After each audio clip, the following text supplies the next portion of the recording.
রয়েছি কলেজ স্ট্রিটে, ঠিক কলেজ স্কোয়ারের উল্টো দিকে প্যারামাউন্টে। এটা 108 বছরের পুরনো একটি দোকান। 1918 সালে এটি প্রতিষ্ঠিত হয়েছিল। বরিশালের নিহার রঞ্জন মজুমদার এটি প্রতিষ্ঠা করেছিলেন 1918 সালে, 1980, মানে স্বাধীনতার বেশ আগে। তো এটা তো কলেজ স্ট্রিট অঞ্চলের একটি মানে কলেজ স্কোয়ার, কলেজ স্ট্রিটের একটি বিখ্যাত মানে গুরুত্বপূর্ণ স্থান। বইপ্রেমীদের জন্য তো অত্যন্ত, এখানে একটা বই পাড়া, প্রেমীদের জন্য একটি অত্যন্ত গুরুত্বপূর্ণ জায়গা বা ইম্পর্টেন্ট স্পেস বলা যায়। তো সেখানে আমরা রয়েছি। এইটি যা বললাম যে বরিশালের নিহার রঞ্জন মজুমদার 1918 সালে এটি প্রতিষ্ঠা করেছিলেন। এটা তখন এটার নাম ছিল প্যারাডাইস, কিন্তু ওই সময় স্বদেশী আন্দোলন চলছে, স্বদেশী যে সব কিছু চলছে, বিপ্লবী সতীন সেন এই শরবতের মানে ব্যবসার পেছনে এখানে স্বদেশী কাজকর্ম চলত।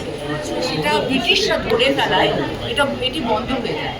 তারপরে এটা 1937 খ্রিস্টাব্দে আবার শুরু হয় প্যারামাউন্ট নাম নিয়ে।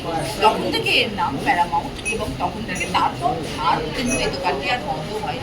এখানকার শরবত অত্যন্ত বিখ্যাত, মানে এখানে অনেক বিখ্যাত মানুষ এসেছেন, যেমন সুভদ্রা সেন, উত্তম কুমার, বাঘা যতীন, জগদীশ চন্দ্র বসু, সকলে এখানে এসেছেন। এবং এই ডাবের শরবত, এখানে যত রকমের অনেক রকমের বহু রকমের শরবত রয়েছে, তার মধ্যে ডাবের শরবত, ডাবের শাঁস দেওয়া শরবত হচ্ছে অত্যন্ত জনপ্রিয়, যেটি মানে করেছিলেন, এটা এই শরবত বানাতে শিখিয়েছিলেন আচার্য প্রফুল্লচন্দ্র রায়।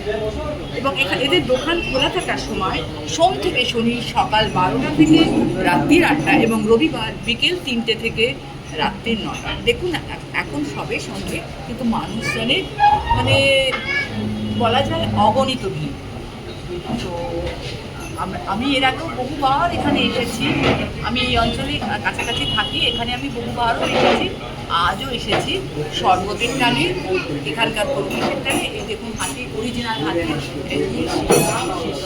এটাও খুব একদম অরিজিনাল আগেকার দিনে, এটাও বহু বছর, আমি প্রায় 35 বছর ধরে এখানে আসছি, এবং এটার সঙ্গেও আমি খুবই বিশেষ করছি। এটা আমার ভালো লাগার একটি দিন। তো সকলে ভালো থাকবেন। আজকে একটি ছোট্ট ভিডিও নিয়ে আপনাদের কাছে এসেছিলাম, ভিডিওটি শেষ করছি, ভালো থাকবেন।